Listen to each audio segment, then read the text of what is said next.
Hello, everyone, and welcome to the Off-Farm Income Podcast, and welcome to our YouTube channel. So great to have you here with us today. Well, today I get to re-interview somebody. I am going to be speaking with Olivia Pflaumer, and she is coming to us from The Ohio State University. Don't know why I have to say it that way, but everybody says it that way, so I'm going to respect that. So she's coming to us from The Ohio State University. Now, she has previously been a guest on the Off-Farm Income Podcast way back on episode number 154. Here we are on episode 699, and she is back, and this time she is back as a National Star finalist in the category of agriscience research. Really a thrill to have her back on the show to profile what she has been doing in these 3 years since I interviewed her last, and to see what she's been able to do transitioning from high school into her junior year in college. She's going to be talking to us all about the research that she has done with bees over the years, how she got into research, and actually a really interesting story of how her first FFA advisor saw something in her and suggested that she do agriscience research, and now look at where she is today. And she's going to be talking to us about her desire to get into the classroom and share her passion for agriculture as well as her aptitude for research with other students. Excited to profile her again, and we'll start that right now.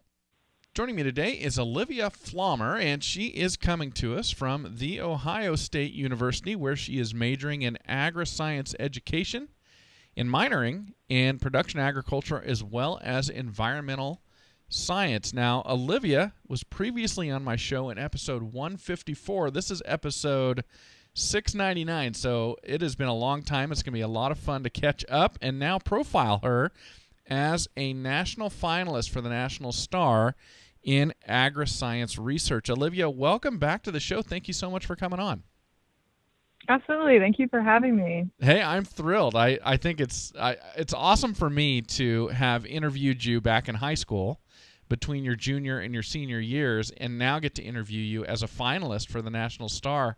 It's a thrill for me that I got to talk to you back then and now do it again. Sure. Well, great. Well, I'm excited to profile what you've been doing and where you're at now. So if it's all right with you, we'll just jump in by just kind of asking you some questions about you to get our audience reacquainted with you. Is that all right? That sounds good. All right. Well, how old are you now? I am 20 years old now. 20 years old. And are you in your junior year right now at Ohio State? I am. I'm in my junior year. Okay, very good. And just catching up with what your life was like back when we interviewed you before. When you're home, when you're not off at school, are you on a farm or in town or something kind of in between? It's kind of in between. We lived right outside of town, and we raised goats, chickens, bees, and kind of had a vegetable production system going. But later on in high school, we just had the chickens and the bees and the vegetables. Okay, and I think that's what we focused on when we talked about what you were doing before was the bees, and we were kind of focused in that. And back then you were selling honey. Yeah, so my SAE project was on raising honeybees and selling honey, and then I also was doing research on my hives and then hives in Ohio. Okay, very cool. All right, so we'll get into that here in a second. Now, you've been away have you been at Ohio State for the entire 3 years of college so far, or did you go somewhere else and then transfer in? I have. I've been at Ohio State Central Campus in Columbus for all 3 years. Okay, very good. Now, how long have you been involved in the FFA at this point, Olivia? So now I guess it's 7 years. I didn't get to go to national convention last year, but I was at the Ohio State Convention last year for being recognized as a star finalist for Ohio. And the year before that, I was there for an agriscience fair project that I had done. So awesome. I've been involved pretty much for as long as have been in high school, and now since I've been in college. And to becoming an FFA advisor, I'll be there next year, hopefully, as a training ag teacher. Very cool. Well, good for you. So your plan is to return to the classroom? Yes. Awesome. I think so, at least for right now. Okay. Very good. Very good. Well, what brought you into the FFA originally? Why did you originally become a member and want to join? So I think my 8th grade year, they had a recruitment session just talking about kind of like the classes that you could take in high school. And some FFA officers came and they gave a presentation on the different opportunities that were available in FFA. And I have a really hard time saying no to anything. And so I was like, oh, this sounds amazing.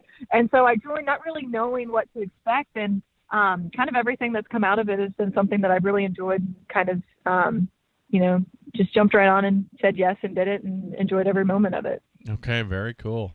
Well, that's funny. You had a hard time saying no. I think what you're going to find as you get done with college and you've had all this great success, you're being recognized as a National Star finalist at this point, is there's going to be a million opportunities coming your way. Eventually, you're going to have to say no to something. I know. I'll have to learn how to do that. It's gotten better. Okay, very good. Now, along the your time in high school in the FFA, you joined the officer team, and that ultimately resulted in you being chapter president for a year. What made you want to do that? I just felt like I had the experience being the reporter for 2 years, and I felt like all of the different activities that I had participated in FFA and the passion that I had for agriculture and kind of the uniqueness that I could share with other members. I wanted to be a good role model and help make my chapter better by what I could do for other members so that they could see what I was doing, but also so that I could help them improve what they were doing as well. Yeah, you mentioned the passion that you had for agriculture. Is that something that you had before joining the FFA, or did that come as a result of joining? I think it absolutely was a result of FFA. Growing up, I was actually born in Cincinnati, Ohio, and so I moved from the city to a farm. And my mom was always kind of hesitant. She's like, I don't know if this is the best future for you guys, but I think the FFA kind of instilled this passion for agriculture that I may not have ever had. And who knows where I would have been, where I would be right. I didn't move to Chillicothe and join the FFA. I'd be somewhere completely different. And I'm so happy that I am here because agriculture is such a unique industry that affects everybody. And I think it's a really important time now to be in it. Yeah, very cool. Well, how did you choose your major? Of course, I've heard of ag education. Yours is agriscience education. So how did you choose that, and what does that indicate when it's agriscience versus just ag education? So I chose to become an agriscience education major because initially I wanted to do research, but as my years in high school went along and I was doing research, I kind of felt that my main passion was in talking to others and sharing what I had learned. And I felt that the impact that I could have would be greater if I could influence other people to go out and maybe do more research or do whatever they felt they were good at in agriculture. And I would have a greater impact than just a couple of research projects that I would have in my lifetime. But choosing agriscience education, I felt like, I think it's just they changed the name really, just because it is something, there is such a science focus in agriculture now. And it's something that we can help better our students with just so that it matches kind of what their needs are for going on later in the work industry or in agriculture in general. Okay. Now, you tacked on the minors of production agriculture as well as environmental science. Tell me about those decisions and why you want those minors on your credential. Sure. So the production agriculture minor is something that all agriscience education majors are required to have at Ohio State, but I decided to also add on the environmental science minor because I feel that the two areas are very closely intertwined and there can be a divide just from like politicizing the two words of production agriculture and environmental science. And there can be a lot of just differences that people see there when a lot of times they all have the same mission. It's all, bettering the land and feeding people and doing so in the best way that they can. And I feel like having kind of perspectives from both sides will help me better be able to explain that to people as an educator. Okay, very good. Well, that's great. And I would love to acknowledge the FFA advisors that you worked with in high school and that you're probably still working with today. Who have those people been for you? Jennifer Johnston was kind of my main advisor. All of the classes that I took were with her. And then Gary Peters was my advisor when I was a freshman. And then later on, Aaron Miller was the other advisor that joined on. And he was a graduate of Ohio State recently as well. And so I mostly work with Mrs. Johnston still, and we've kind of been working together, making sure that my application was ready for when it was time to submit. And we actually just went to Massachusetts for the Eastern States Exposition for STAR, and I got to go and compete there as well. And so we just had a trip there earlier this month. Very cool. Well, thank you so much for acknowledging them, and it's great that you're still working so closely. Absolutely. I'm so thankful for them and the work that they put in so that I can go where I am going and everything. Absolutely. Well, Olivia, I'm going to take a quick break here just to acknowledge one of our sponsors and everybody. That is Powder River Livestock Handling Equipment. Of course, they've been a great sponsor of this show for, well, we're going on 2 years now, and they've been a supporter of agriculture by kind of being here for the little guy on this little show we do to talk about ag. But they've been out there for the cattle producer for about 80 years now, developing their livestock handling equipment out here in the West, where cattle are as wild as you are ever going to see them. And they had to develop equipment that would not break and would not injure these livestock when they needed to be handled by people. And they've done it, and they've been doing it for decades now. Please check them out at powderriver.com. And please let your local farm and ranch retailer know that you would like to see that distinct green color of Powder River livestock handling equipment in their equipment yard, and to give you the option to purchase their squeeze chutes, sweep tubs, panels, and everything else that they have to offer. And of course, let them know that Matt Breckwald from the Off-Farm Income Podcast sent you to them. All right, Olivia, thanks for letting me get away with that. Absolutely. Well, let's talk about your supervised agricultural experience and what you've been doing that's led you to be a National Star finalist. Sure. So I had 4 main projects in high school, and they were all focusing on honeybees or honey.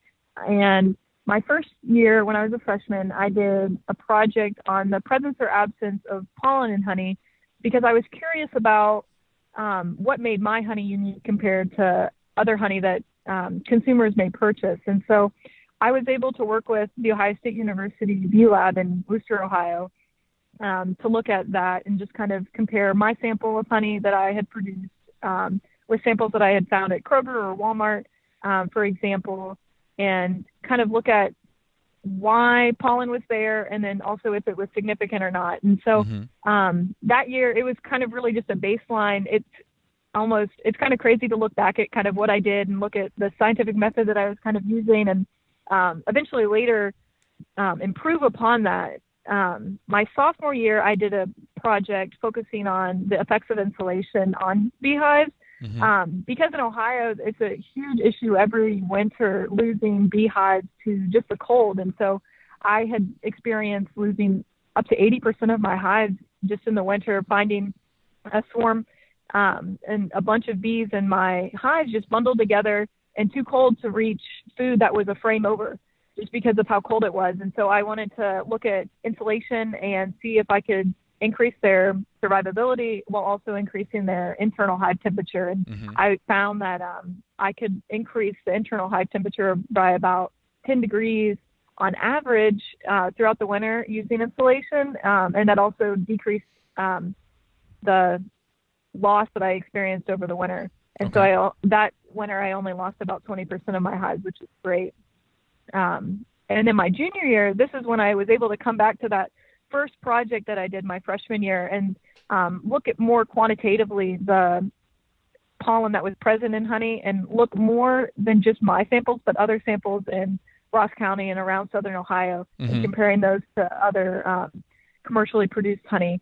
And so I was able to find a significant amount of pollen present in locally produced honey versus the honey that was found in grocery stores. And that's a really cool thing to see, just because of all of the benefits that pollen has for people that eat the honey, and then also for people that are eating the honey in a local area. And then my senior year, I talked about how I wanted to always do research, but then my senior year, I kind of had it figured out that I wanted to be an educator. And so I did a project looking at the perceptions of pollinators at Zane Trace. And so how people perceived pollinators in their area and kind of the actions that they had that may affect pollinators. And so I did a pre-test and a post-test with students at Zane Trace, and then I administered a lesson to them to see if their knowledge changed. And then I also took them outside to beehives that I had started at Zane Trace so that they could have kind of a hands-on experience with honeybees where they may not have ever done so. So you were actually, you were able to incorporate teaching others with that particular research project. Yes, and I really enjoyed it, and it kind of really solidified my desire to go on and continue to teach. Very cool. Now, how has that progressed, I guess, now that you've been in college, you're in your third year of college, how has that progressed in terms of the research you've been able to do at school? Sure. So being in agri-science education, there aren't necessarily a lot of opportunities for me to get to do research, but I can't remember if it was my freshman or sophomore year, I had an opportunity in one of my environmental science minor classes to do research. And so I chose to do research on algae blooms in Lake Erie, which is a big problem affecting Ohio farmers. And so that was really cool of me to take kind of what I had learned in high school and look at it through a different lens and look at something other than pollinators and look at something that is affecting Ohio farmers overall. And so that was something that's really cool. And I'm hoping to this semester do some more research, but looking at it from a more educator lens and doing some more like education type of research potentially. Very good. Very cool. So you started into research with your freshman year of high school. And to me, that is just such an anomaly in terms of when I just look back at myself as a freshman in high school.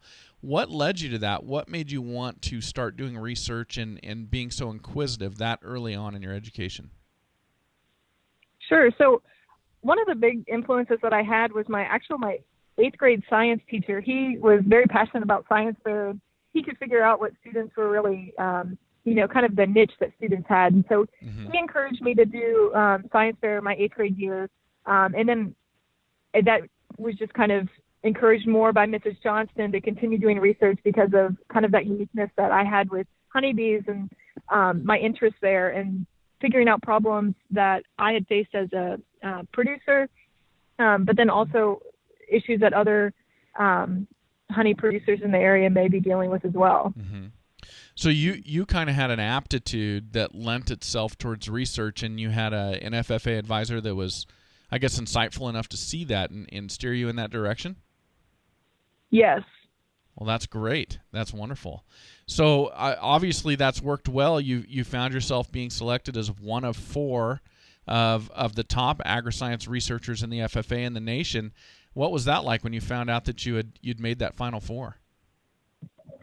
It was actually, it's kind of a funny story. So I was doing a backpacking trip in Virginia in Grayson Highlands. And so I was on a section of the Appalachian Trail when I got a text from Mrs. Johnson that I was going to be a National Star finalist. And I couldn't believe it. It was, it was surreal. It was the first day on the trail, and it was kind of one of my bigger, first backpacking trips. And I think it's just a really cool story that's where I found out. And so I was just so excited, and it was a really cool experience, and just being able to, and I couldn't even tell other people because I didn't have enough service to send out texts. And so, but just kind of throughout the next couple of days, I'd get texts coming in of people being like, congratulations, and things like that. And I wouldn't even be able to say oh, thank you, or talk about it until I was done. And so I think that's just kind of, it was kind of funny and unique, and it was really exciting. That is. Now, after you found out, did the other people in your group, did they have a hard time keeping up with you on the trail? No, it ended up being okay. We took a bit of a break there, and then we just continued on.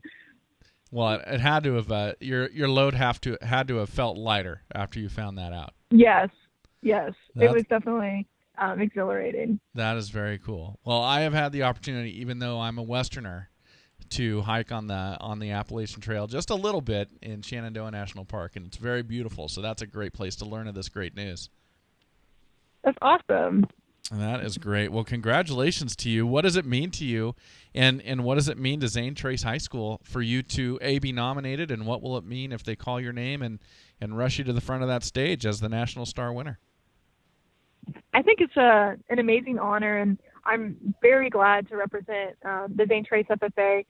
We had someone go a couple years ago, and she, like me, just being, I think I was a freshman or sophomore in high school, and I saw her on stage representing St. Trace, and I felt that maybe one day that could be me. And so I hope that I can be an inspiration to someone that may just be a freshman or sophomore and isn't even sure if they want to do research yet, that they will continue and pursue research and something that they're passionate about and something that they're interested in, and then maybe one day fill my shoes on the stage. That is awesome. Well, Olivia, best of luck to you. It's been a thrill for me to be able to speak with you again and kind of do a Where Are They Now episode, and it's great that you've made it this far. I really look forward to seeing what happens in October. Thank you so much. It was great catching up with you as well. Well, thank you very much to Olivia Pflaumer for coming back on the Off-Farm Income Podcast. Thank you to all of you for being here on the YouTube channel. Really do appreciate it. Hope you enjoyed that story and can't wait to find out what happens in Indianapolis at the end of October this year. As always, enjoy your journey to the ultimate lifestyle business, agriculture.